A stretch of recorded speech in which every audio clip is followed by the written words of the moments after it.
ja ma ütlesin, et okei, davai, noh, ma olen paremat väärt, onju.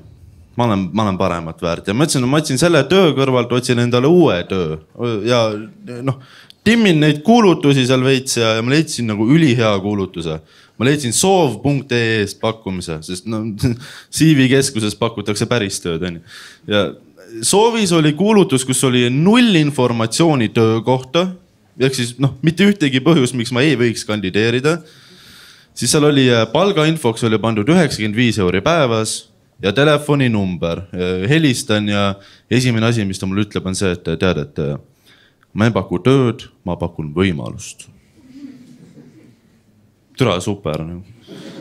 See on asi, mida sa tahad kuulda, kui sul on 2 kuu üür maksmata. Ma nagu, et davai, no. Ja siis ta rääkis, et noh, palk 95 € päevas ja asi läks käest ära siis, kui ta ütles, et kuule, kohtumees hotellis räägime asjad läbi. Hotellis. Sel hetkel ma sain aru, see vend, ta ei paku tööd, ta tahab mind keppida.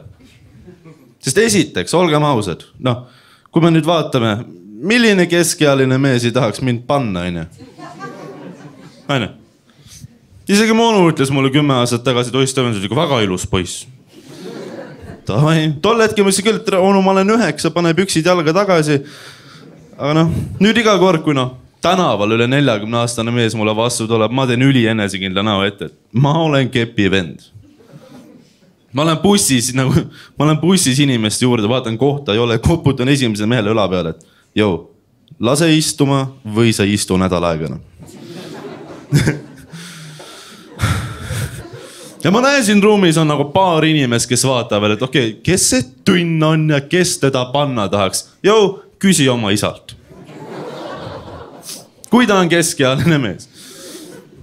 Ja ilmselt siin ruumis suht nagu, noh, paljud mõtlevad ja ma ka alguses mõtlesin, et okei, see on suht pask diil, et noh, peab igast nagu lollusi tegema, aga samas 95 € päevas. Ma saan selle rahaga 3 korda päevas oma teluarvet ära maksta. Ma ütlesin, et okei, davai, ma olen suhteliselt avameelne inimene, on. Nüüd on lisaks meeltele vaja ka jalad avada. See on. Ma ütlesin, et davai, ma lähen sinna hotelli, on. Ja leppisime seal mingid kuupäevad kokku ja läksin koju ja rääksin emale ka, et tead, et ülihea, et sain ülihea otsa, on. Võib-olla natuke liiga otseses mõttes. Aga noh, ma saan ka nüüd arveid maksta ja värki ja ema ütles kohe, et tere, Steven, sa oled nii loll. Sa ei saa aru, see vend, ta ei paku tööd, ta tahab sind keppida. Ma ütlesin, ta ei paku tööd, ta pakub võimalust. Ja ema ütles, tehniliselt see on ikkagi vägistamine. Ma ütlesin, tere, poliitiliselt korrektne olla, see ei ole vägistamine, kui ma vastu ei hakka. Mingil põhjusel ema ütles, et türa, Steven, sa ei ole valmis. Püsi kodus, puhka natuke aega. Ja mis lõpuks välja tuli, oli see, et see vend ta ei tahtnud mind keppida, ta otsis oma looduslikele seepidele edasimüüjaid. Ja minu teluarve on maksmata. Kuidas teil läheb? Paremini, jah. Ma näen, teil on seal oma pidu, te olete õnnelikud värki, no ma ei ole. Minu jaoks, noh, mu elu moto on see, et elu moto õnn on nagu juuksepiir. Kaugel.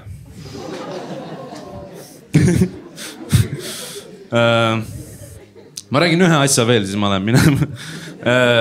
Lähme korraks poliitiliseks. EKRE. EKRE-ga on see teema, et EKRE juhtpoliitikud võivad kokku keerata ükskõik missuguse sita, aga nagu EKRE pooldajad, nad ei keera neile kunagi selga. Nagu Martin Helme võib minna parlamendi ette, sittuda suvalise auto kapotile. EKRE pooldajad on ikka, et see on sotsi oma. Nad ei keera Mardile ja Martinile selga. Aga kui juhtub EKRE jaoks kõige kohutavam stsenaarium ja tuleb välja, et Martin Helme on homo, kas siis EKRE keerab Martinile selja? Kuulge, aitäh teile, ma olen Steven Kirik.